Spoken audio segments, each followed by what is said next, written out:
you were just saying to me that it is stupidly early on your side of the world. Well, 600, but for me, if I got up at 6 o'clock, I would think, oh my gosh, I slept in. Yeah, I mean, it looks like it's still dark. I see It's a window still in dark, the back yeah. there. Well, of course, they do this ridiculous time change in the Yes. United States. It's stupid. It's so stupid. It's so stupid. And some states don't do it. So then you have to figure out like what everyone's time zones are. And yeah, and they know that it makes people sick on when they move the clocks back or forward, people get really sick. More deaths happen after the time change. I was wondering that. Okay, so you think that it's definitely a bad thing, health-wise? Yeah, I do. Yes, we shouldn't be messing around with the time zones and moving times backwards. And the worst one for me is when you spring forward, so you lose an hour. This is not as bad because normally this would be 7 a.m. So I'm wide awake. So I'm just an observer. I grew up on a ranch in the middle of nowhere. So when we would go into the city, I would just stare at people, observing them, because I was so fascinated. I didn't get to see crowds of people.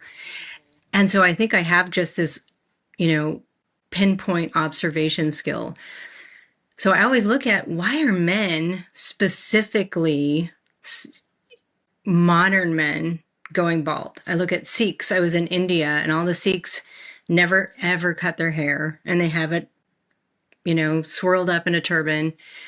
They don't usually wash it. So I think, what's going on there? And then it hit me about circumcision and how that's antenna in the root chakra that comes from the crown. And when researching hair is not just some lifeless leftover from our evolution as apes, which is what they tell you. Oh, it's to keep your head warm. No, it's not to keep our head warm. It's antenna. And they've proven this over and over in World War II on government documents. Now Snopes and all the Google is all over it saying it's fake. But I found the government documents that did the experiments with the native trackers. So they, in World War II, would go to reservations and they would go to the elders and say, give us your best trackers. So they would give them their young men that could track the best. They would go into boot camp, shave their heads, and they lost their ability to track. So then the Army caught on. They're like, okay, we're going to put two trackers together. One, we shave their head. The other one, we leave long. Long hair could track, short hair could not, until their hair grew back to the final length with the ends intact, which is the antenna. So what do little boys do, especially in this country and modern culture? They are circumcised as infants, and they usually get their first haircut when they're young.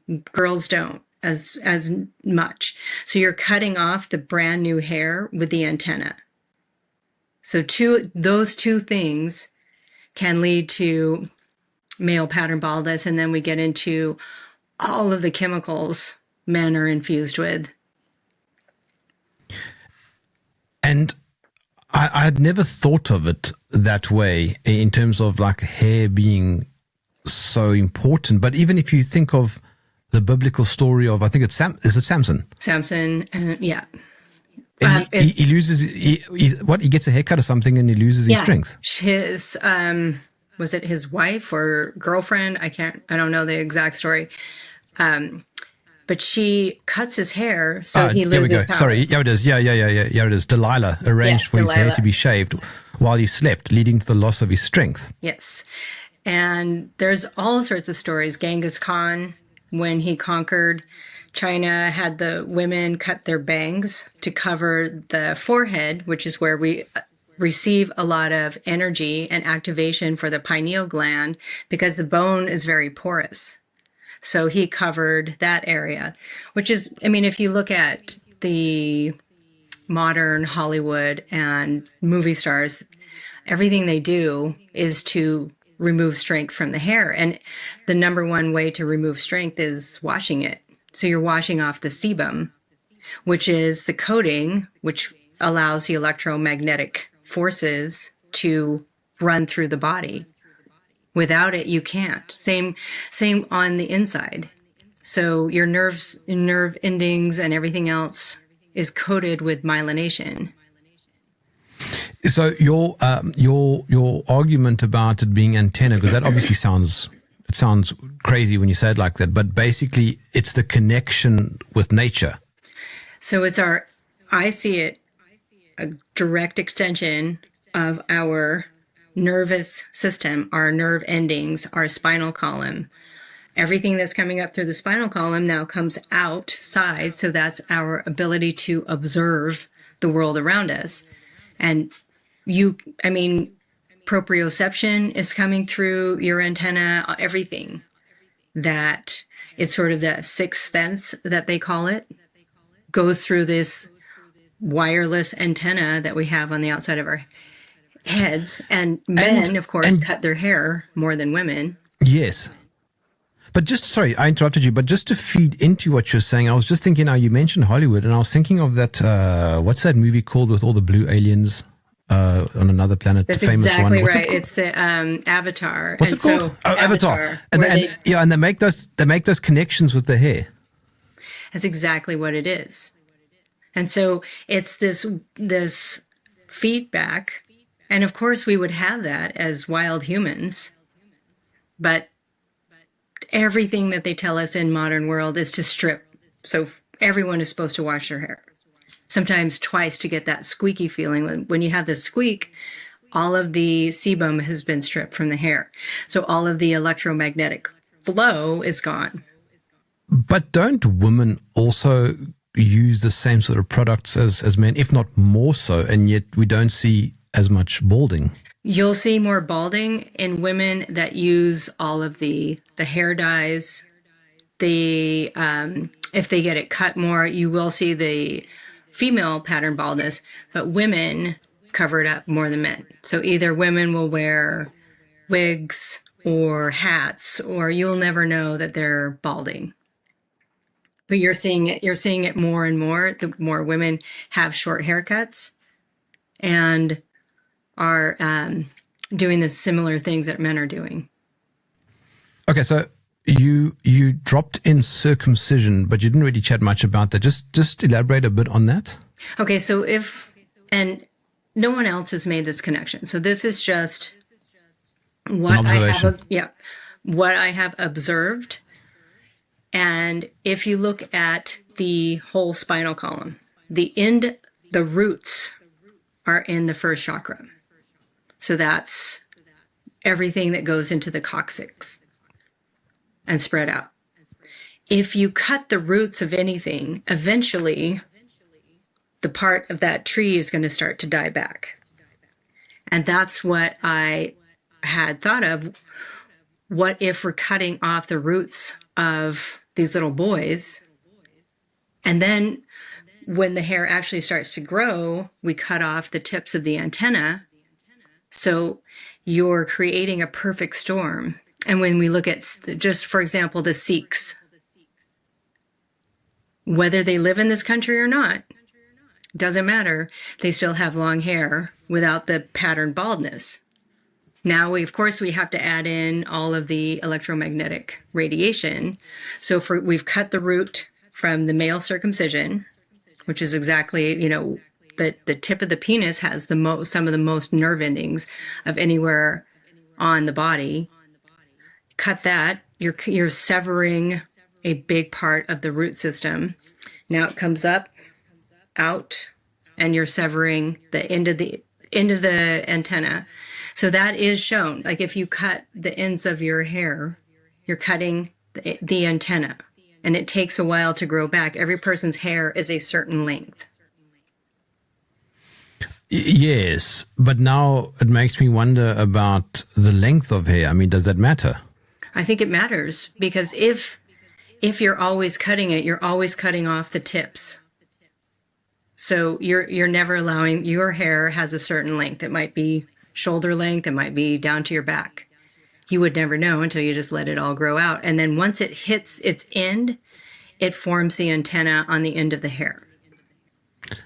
But now the reason why people cut, or they go for a trim or whatever, is because it starts splitting and it doesn't look very nice. So that's what they tell you. That's what they tell you. This is to avoid split ends. If you don't trim your hair, you'll get the split ends. You get the split ends because you're washing away the electromagnetic coating, the sebum. So if you wore away the myelin inside the nervous system, you start getting tremors because the electricity cannot flow through something that doesn't have a fatty coating on it. Just like if I stripped away the plastic off the Romex wiring in my house. It's going to short circuit. It's going to frazzle and my lights aren't going to turn on.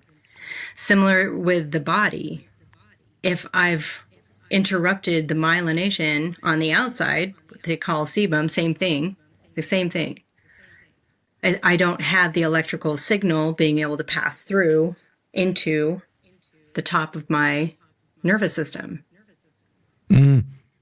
Well, I mean, that then feeds into what you're saying about the shampoos and the conditioners and all the products that men and women use. But your article is more specifically about men. It's the third one was about men. I have two other articles where I kind of go into what's happening. So it's a perfect setup if you want to make people slowly ill and cut them from their pineal gland and their intuition. So I strip everything away with soaps. I no longer have a coating on my scalp. Now, any chemical, and all those shampoos and conditioners have chemicals. I don't care how healthy they say it is. If it's a soap, it's stripping away the sebum. And then all those chemicals can now go in direct. So what does that mean then for washing your hair? I don't wash my hair. I haven't washed my hair in a good 2 years. I use baking soda, and I'll use a vinegar rinse. For 2 years now, your hair looks pretty good. Mm-hmm. And I mean, I haven't done the baking soda in, well, let's see, maybe 10 days. So I'll do it every 10 days to 2 weeks. It does make sense that all the shampoos and conditioners are not actually that good for you because it goes beyond hair. It goes into your skin also. It goes into your skin. And so what they're after, and what I teach in my 11-week course is you can't strip away your body's defense systems. And your sebum on your skin and on your hair works as a one-way valve. So if it's intact, it's not going to be absorbing in the chemicals that we're infused with every day, through the tap water, through everything else. If you're taking a hot shower and you're scrubbing your skin and you're using soap, you're going to be stripping the sebum layer off your skin. So whatever's in that tap water, and I don't care if you have a little lasagna filter on your shower, it's not taking out anything. Maybe a tiny amount of chlorine or maybe a tiny amount of this, but it's not taking out all of the drugs people are taking that's going into the water. It's not taking out the small particles. So if you've stripped away that, now it's going directly into the skin. You're talking about hair on your head, but I suppose it obviously connects to, my beard and that sort of thing. Right. So for men too, the beard is their strength. You have the antenna on the beard. You have that sixth sense. I mean, Native Americans didn't really have big, thick beards, but in the article I mentioned, the Vikings did. That was their source of strength and power, and they would never cut their beard. Women tend to prefer men with beards because it tends to promote masculinity also, and that's that part of that connection. More testosterone, yes. Does this apply to women shaving their legs? I know, and I looked into that. And armpits. Yes. And there's some women that have like a lot of hair on their arms. It's the same. It all has a purpose. It is little mini That's all antennas. by design. Mm-hmm. But knowing all of this and doing the article, I still shave my legs. Women in Australia don't necessarily, though. I do not want my wife with hairy legs. Yeah. I felt like if I'm not washing my hair and I'm not washing the sebum off my skin, I can take a hit with not having hair on my legs. We can make a few concessions here and there. Yes. Yes, we can. And we can make some personal preferences. A lot of this, you argue, is part of an agenda. It's social engineering. It's by design. I think it is. I think when I look at what I call the playbook, everything they recommend for us to do diminishes our power. So my question a decade or so ago was, what am I capable of if I'm not poisoned in any way, including my mind is being poisoned and manipulated and brainwashed? And I never thought I'd be sitting here talking to you saying I don't wash my hair. I haven't washed my hair in 2 years, ever. I didn't want to be the dirty hippie, but I realized it's the manipulation. From the time I was little, I remember commercials of the pretty sexy ladies washing their hair. Gee, your hair smells terrific. Like, all of us wanted that. I begged my mom to get that shampoo so my hair would smell like the girl that I saw on TV. So I think, why was I so programmed to want to wash my hair? Well, because it's my power. It's my intuition. You can't convince me of all of these ridiculous things because I'm functioning in logic. When all your barriers are stripped away, you're very easy to program. You're very easy to manipulate. I call it the human murmuration. It's like a big flock of birds just flipping because of what we're seeing on these scrying mirrors telling us what to do. I was going to say, look, so I haven't used any shampoo or conditioner or any hair products on my hair for a few years now. I just use my soap that I have, just my standard old soap. Right. And I understand that you're making the argument that even that is toxic, but it was part of my thinking process from around 2020. So COVID, the whole COVID era, I think for many, many people kind of forced them to rethink what they thought they knew about everything. So I stopped using sunscreen. For the most part, I don't wear sunglasses unless there's just too much glare. And then I decided to give this no shampoo, no conditioner thing a go. And my hair is perfectly healthy. But what you made the suggestion of a couple other things that you use, if not soap. What just say them again. What was it that you're using? So baking soda diluted in water. And then you can just pour that over and rinse it out if it's feeling grimy. Or you can do the baking soda and then pour the vinegar over the baking soda and it'll kind of fizz up and it will really help to remove the grime, but your hair doesn't have that squeak, so the sebum has remained.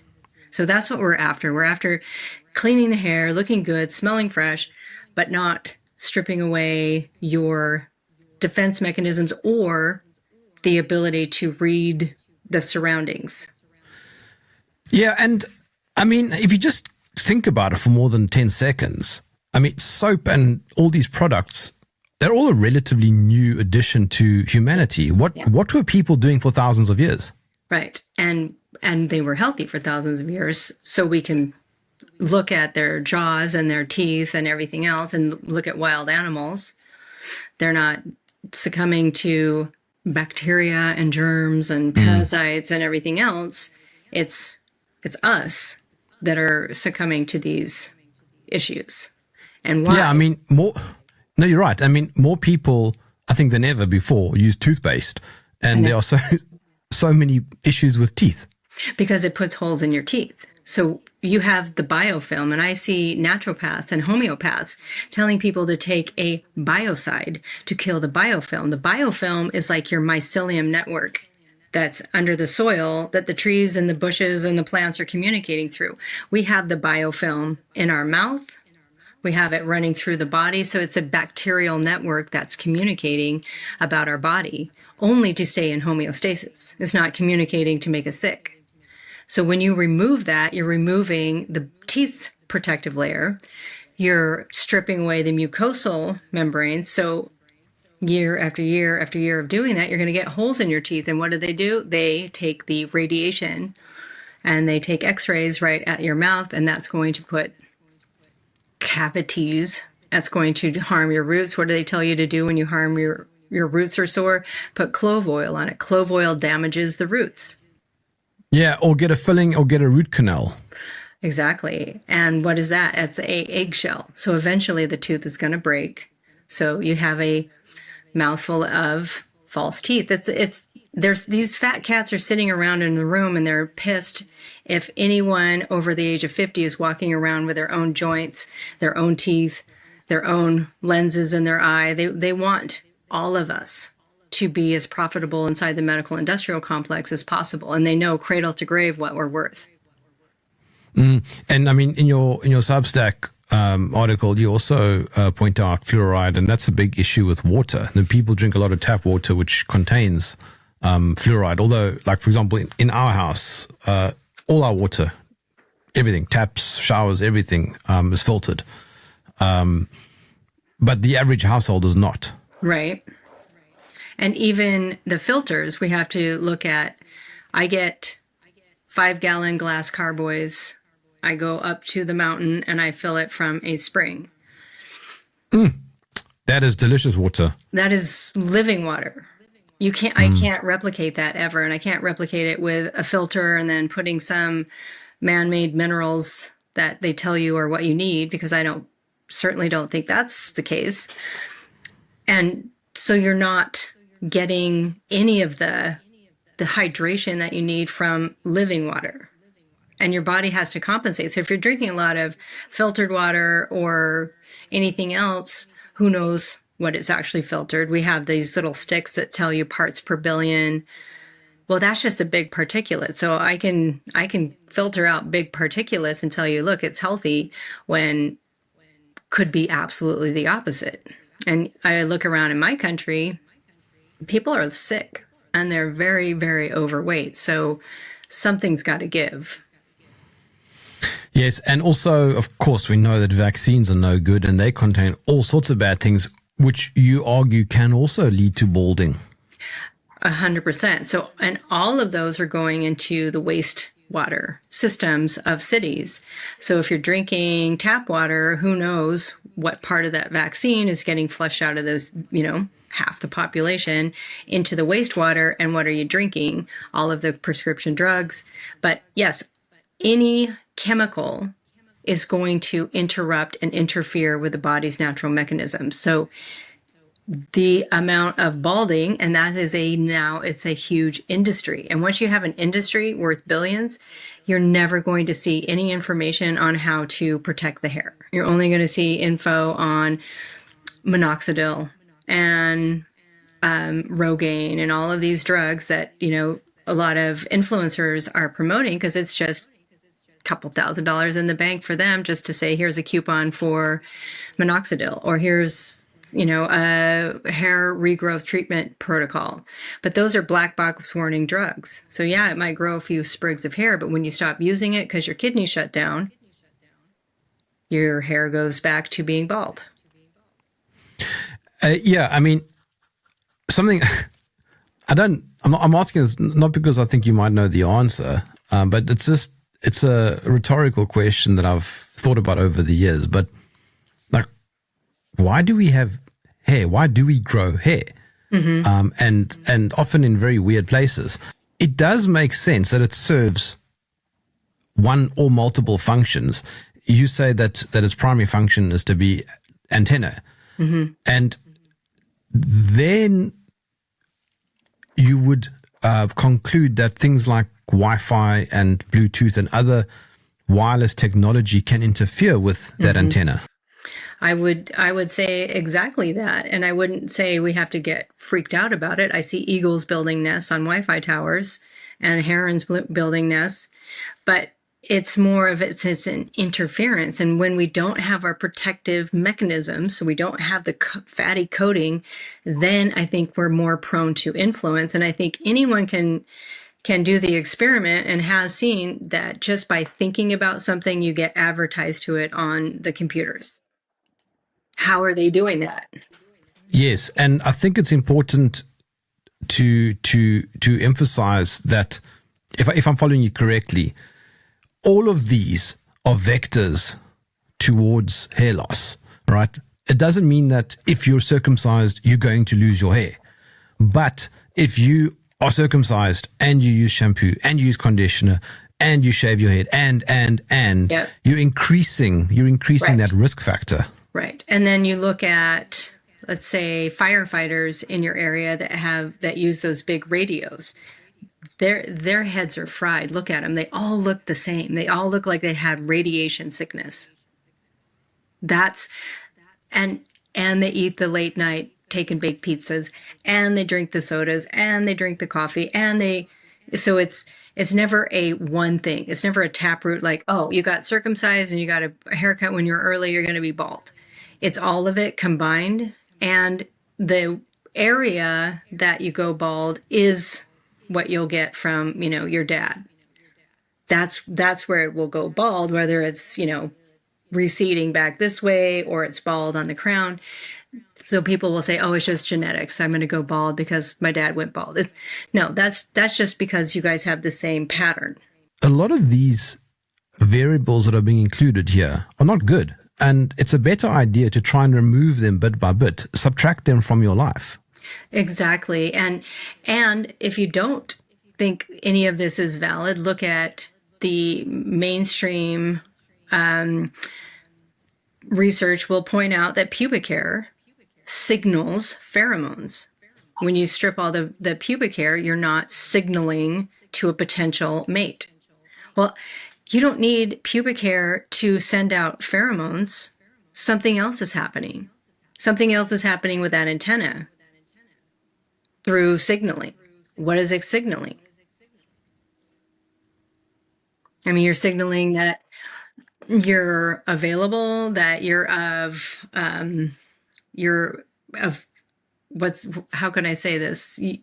You're able to have a baby. So you're in, what would we call that? There's a word that's escaping me. You're, like you haven't hit menopause, you're mature enough to be able to have a baby, you're ovulating, you're blank. I know the word you're looking for. I've also gone Yeah. blank. This is all actually important because it's not just about losing hair. Right. That's the thing where I think most people are like, oh, it's a moneymaker, and take some Rogaine, who cares? We gotta all die of something. But it's not that. And after I stopped washing my hair, I thought, this is stupid.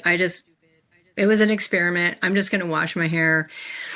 I washed it and I kept bumping into everything.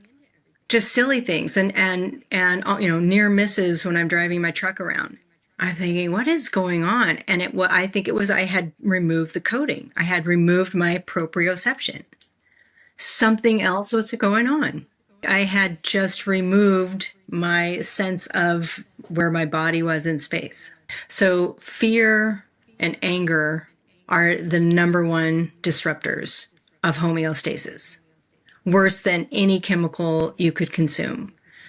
I would say even more than alcohol and caffeine. Caffeine is the number one way that you can inhibit hair growth, because caffeine itself stimulates adrenaline, cortisol, all of those cascade of chemicals that are released, and your body has to clean it all up.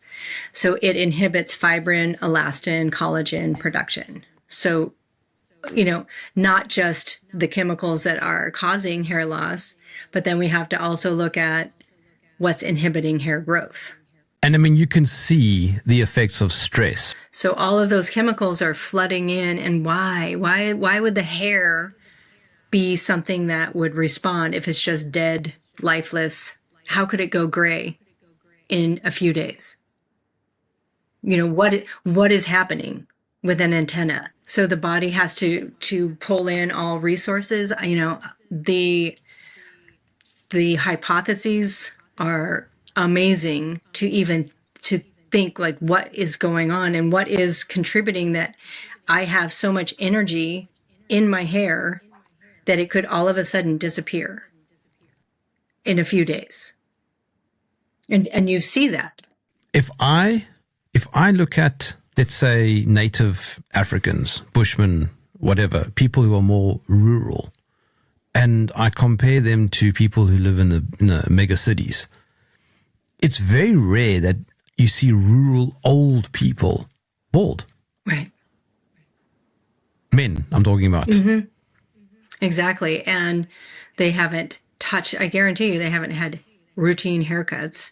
They aren't exposed to the same poisons unless they go in and poison the wells, which they, love to do. But if they haven't received the same poisons and the electromagnetic frequencies that we have, I think that plays into it quite a bit. And then you take in account all the vitamins and supplements. I'm looking into iodine. Iodine creates a radioactive isotope within the body when you take iodine. So all of these things that we're told to take for health and wellness will do the opposite. If you keep your one-way valves intact, you keep your sebum intact, you're not stripping away your body's defense mechanism, you're not washing your teeth with soap of any kind. I don't care how healthy your toothpaste is. If it has a foam and it's sudsing, it's soap and it's destroying your mouth. If you don't destroy your mucosal layers inside the body, no alcohol tinctures, you can weather any storm. You could build a house on an EMF tower and you'd be fine. It's when, maybe not that extreme, but you can weather the chemical storms. You could weather a, occasional restaurant meal and all of these things if you have your biofilm, your sebum, all of these fatty layers intact. That's your body's way of staying safe from its potential harms in the environment. If you think about brushing your teeth, I'm just wondering now, like, where did it start? At some point, somebody must have thought, well, let's create a toothpaste. And I kind of know the history. It wasn't very appealing. It didn't have that fresh kind of feel. And then they decided as a marketing trick to make it foam and get that peppermint kind of thing going. Right. But for thousands of years, what were people doing? They didn't think about brushing their teeth. They just wanted to get food out of their, that was stuck between the teeth or whatever, because they didn't need to, because their teeth were healthy. Right. And that's where you have to create these industries where you have lack or deficit. Like, you don't want to be that one person, that one human in your tribe that has bad breath and everyone else has shiny, gleaming teeth. You've got to step in line to protect your connection to the tribe. So that's how they get you this fear and lack that, if you don't brush your teeth, you're going to lose them. No, but brushing your teeth doesn't make your teeth white. Animals have white teeth forevermore. It's all the story. So they have to get into the fear-based limbic system of fear and lack. And that's what they work on, belief.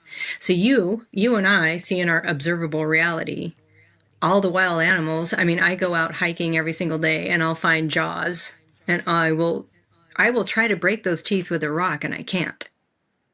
But we eat a piece of corn and we break our teeth and shatter it into a million pieces. Why? Yes, I've also wondered that. Yeah, because we've eroded our protective mechanisms for decades. And they know it. So if we started using toothpaste and 3 days later I broke a tooth, I'd think, hey, wait a minute, guys. You're not going to get me on this one. But it's not until we get to the dentist that year, like you have. I just had a client that had 15 cavities in one dental visit. Hadn't had any the year before. And I said, what was going on in that year that gave you those 15 cavities? It was his whole house filters had phosphates. Now, I know that you've been to the Kruger National Park. You were telling me before we recorded, it's one of my favorite places to go to. If you drive around that park and you look at just about any animal and you look at their teeth, generally speaking, their teeth are pretty healthy. Yeah. Other than like a broken one here and there. But the point is that they don't use toothpaste and they don't go to the dentist. Exactly. And they don't get radiation aimed at their now vulnerable mouth with the idea of like, we're going to find the cavities. You put the cavities in there, like mammograms cause breast cancer. Sorry, they do. X-rays cause cavities. and damage to the roots. And I cannot find a dentist anywhere that will allow me not to get x-rays. They force you to get the x-rays. You can't get your teeth cleaned unless they get x-rays. So I am now cleaning my teeth myself. I don't recommend anyone does that. This is not medical advice. I'm just saying, for me, I mean, I call it, I was mouth raped by the dental industry. And everything they tell you that they're doing is to save your mouth. No, it isn't. It's to get you prepared to have a mouthful of fake teeth. Yeah, with mercury in it. Exactly. And the mercury and everything, all the metals that go in your head help you connect, you become part of the grid, the smart city. Now you're linked up to it. Same with your LED lights and everything else. The other thing, though, Robin, is that nobody likes that morning dragon breath. Mm-hmm.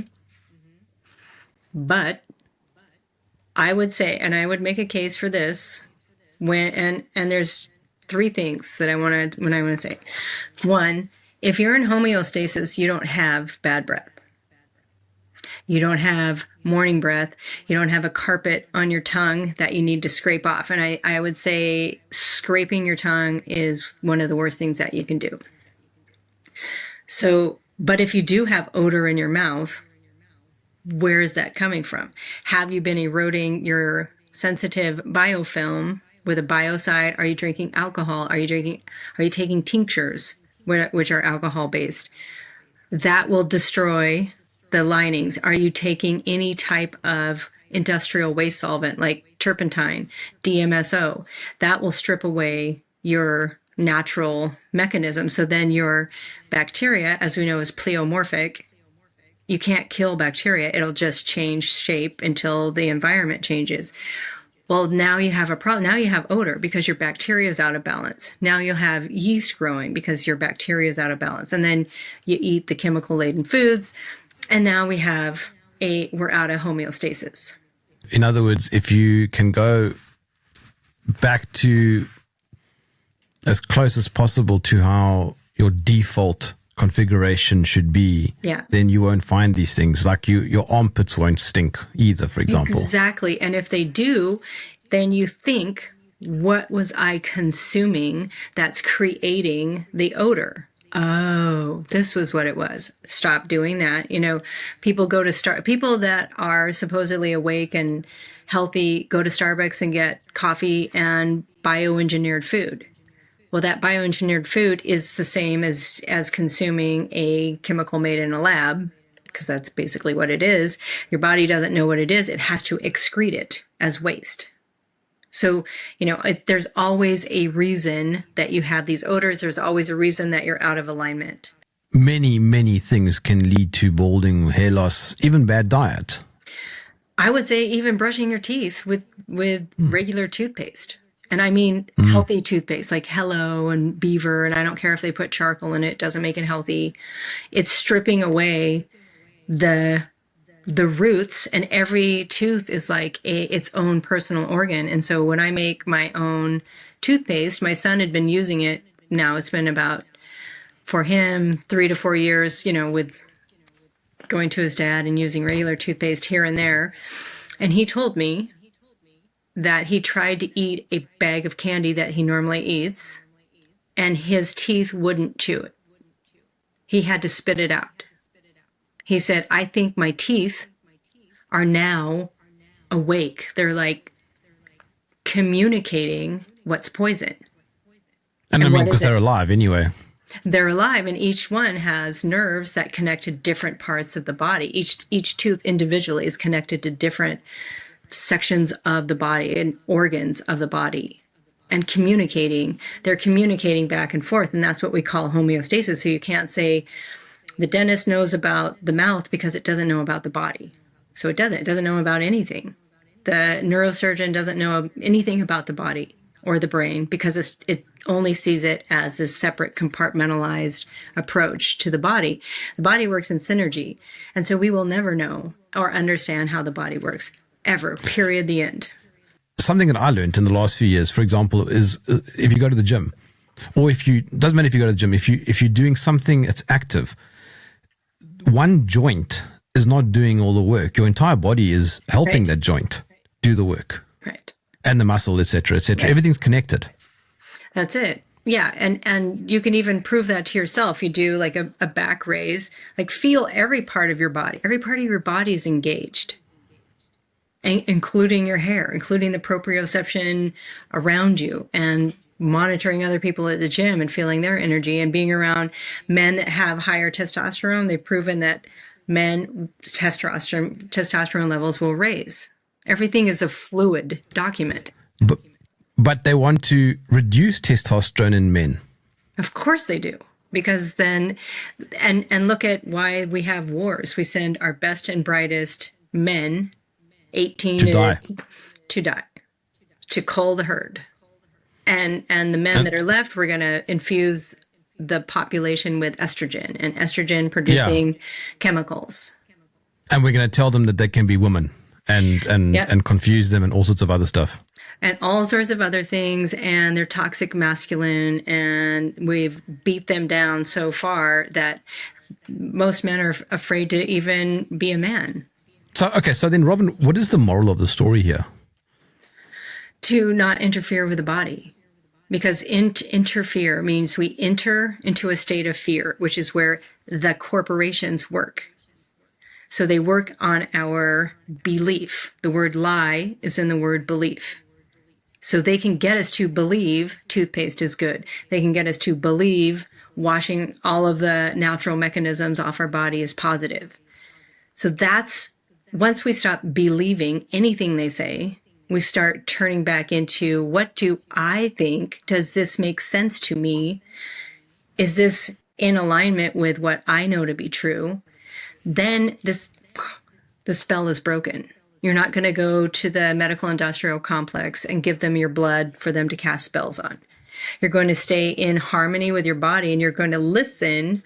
It's like the Avatar where they connect their antenna. You're going to listen to your body signals and act on those signals. Just on a personal level, though, do you prefer men with beards?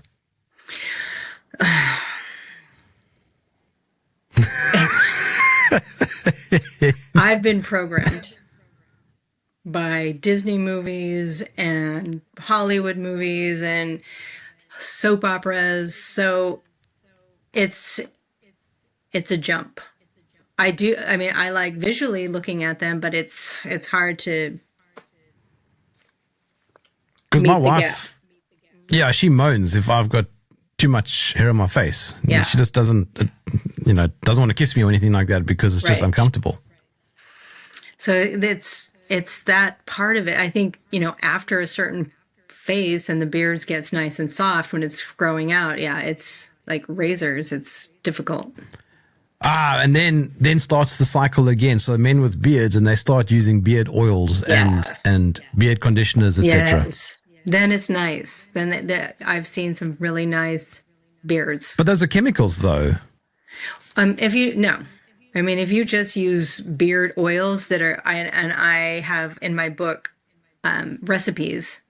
So you just infuse raw sesame oil with frankincense, not buying essential oils. Most of those are synthetic, but infusing them with whatever you want. Then you have like a nice scented oil that you made yourself, and you know exactly where it came from. But yeah, you don't need anything to soften it besides oil. What were men doing thousands of years ago? What were the Vikings doing 1,000 years ago? They must have been doing something. Yeah. And they were strong and protective and, in their full synergy. And that's what I think what we're talking about this whole time is how we have in the modern world been convinced to disrupt our synergy so that we're not functioning as a whole. We're functioning compartmentalized. We're cut off from, half to 90% of our potential by stripping away everything that keeps us in that synergy. Especially like you said, you don't wear sunglasses anymore. You don't wear sunscreen because that's a number one way we energize our body. That's a number one way we keep our eyes set without needing, surgery. Well, the sunscreen thing, I don't have any evidence to back up what I'm saying, but I remember I had a conversation some years ago with a woman by the name of Stephanie Seneff, who is from MIT, and she just in passing in the recording said, no, she stopped using sunscreen and stopped wearing sunglasses because why do you assume the sun is your enemy? Mm-hmm. And why are you putting chemicals on your skin so that your body absorbs them? What are you doing? Right. And you don't think about that until you do. Until you realize, and you're radiating the chemicals on your skin. So you look at women my age, they look decades older than their husband. Why? Because they've been putting makeup, which is chemicals, on their skin. Usually it contains a type of sunscreen, and they're radiating it every time they go outside with the sun. But I think there's one other thing that we're missing is how much energy we receive directly from the sun. I had eye problems. I had to wear glasses when I was 26. I couldn't see at night until I was wearing my glasses. Then I started needing reading glasses. And then I threw them all away. And I just started doing my sun gazing and, a few other eye exercises. And almost 57, my eyes are fine. I don't need readers. My eyes are clear. If they get tired, I'll stare directly at the sun for a few seconds, including the middle of the day. And it takes away the clouds. Not recommending that. Not recommending that. It's not medical advice. But, the proof is in the pudding. You wear your glasses less often now. I don't wear them at all. I have perfect vision. And I don't... The number one... I'll say two things that I think were the most beneficial. One, I started doing things in the dark. Just, my regular activities, but doing it in the dark. And I stopped wearing sunglasses. And I was wearing sunglasses 24/7. Like anytime I'd go outside, because my eyes are a lighter green. And so anytime I'd hit the sun, it was like, I can't wear them. And I read like, because you have light colored eyes, you need to wear sun protection. It was the opposite. This has nothing to do with what we're talking about, but while you were talking now about doing things in the dark, since having a child, we've been going to bed earlier and waking up earlier. I feel so much better. That's why I say, no matter what, look to Mother Nature as the blueprint. Yeah. You don't see, animals that aren't nocturnal staying up all night or staying up late, staring at screens. And we have the incandescent bulbs and we have the LED bulbs and we have all of that, so it's amazing we have our eyesight. It's a miracle how healthy we actually are, despite the onslaughts. How can my audience follow your work, your Substack, I suppose? Yeah, head over to Substack. I'm starting a shadow banned library because I'm so tired of my work getting removed and everything I put into it. And on my podcast, I did a podcast with Daycon in 2020 that just recently was removed from good old YouTube. So yeah, you can go to Shadow Banned Library, BANNED.com. That has all of everything I've written that you can download now, and Agent 131711, all of his work, and we're getting other authors on there. Reframing the Narrative has some podcasts, Janice Barcelo. So that's the best way to preserve it because it will disappear soon. You know that.